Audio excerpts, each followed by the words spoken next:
Ladies and gentlemen, let me talk a little bit about. Let's see if this one goes a little bit lower.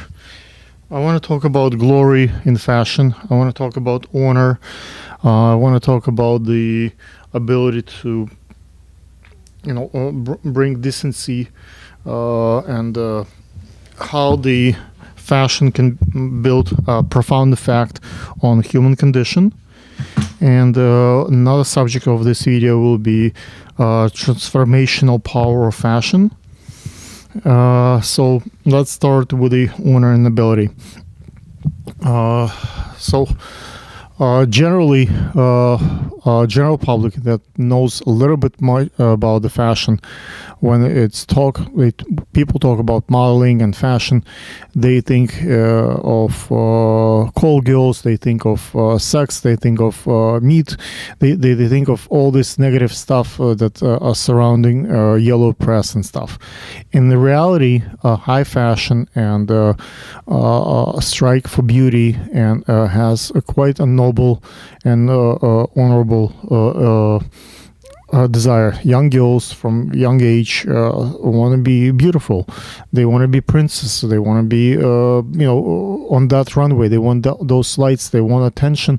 But in all that noble and honorable condition, it's not about sex. When the 10-year-old girl thinks it's beautiful, she doesn't think of anything bad. She thinks of beauty.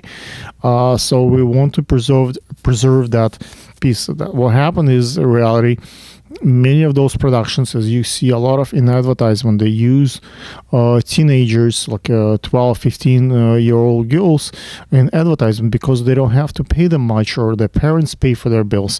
The models who are like 21 and 25-year-old, they went through so many photo shoots and stuff. They want to get paid, and they don't want to do free stuff. They need to earn a living. But young girls who are like 15 to 16, they look pretty. They fresh, but because they live with their family and parents, and they don't know the ruthless part of the industry, they just do a lot of shoots for free, and that's how they end up in the magazines. And once they build that portfolio, once they build that reputation, they realize that it's not that many paid gigs after that. So, but it's still a lot of us do that for the love of fashion, for the love of the game, for the love of beauty. So let me go to the next point of this video, which is the glory in fashion. Yes, we want to, leave something for our grandchildren. So when the girl becomes like a grandmother, she still want to see her pictures when she's beautiful. It's if you saw that famous movie Titanic, that old lady, which is like 100 years old, and she showed her drawing when she was 16 years old, 18 years old, to her granddaughter. That's something. Granddaughter. That's something that preserve in the generations. With social media nowadays, I'm sure even 100, 200 years from now, those pictures might have a life if properly stored. So the next generation can see what are their predecessors look like, and walked and spoke. So those things are really, really important for the living a legacy. Profound effect on the human condition. So we'll have a couple of models later today talk about those subjects. So they're getting ready and prepared for the conversation on the subject.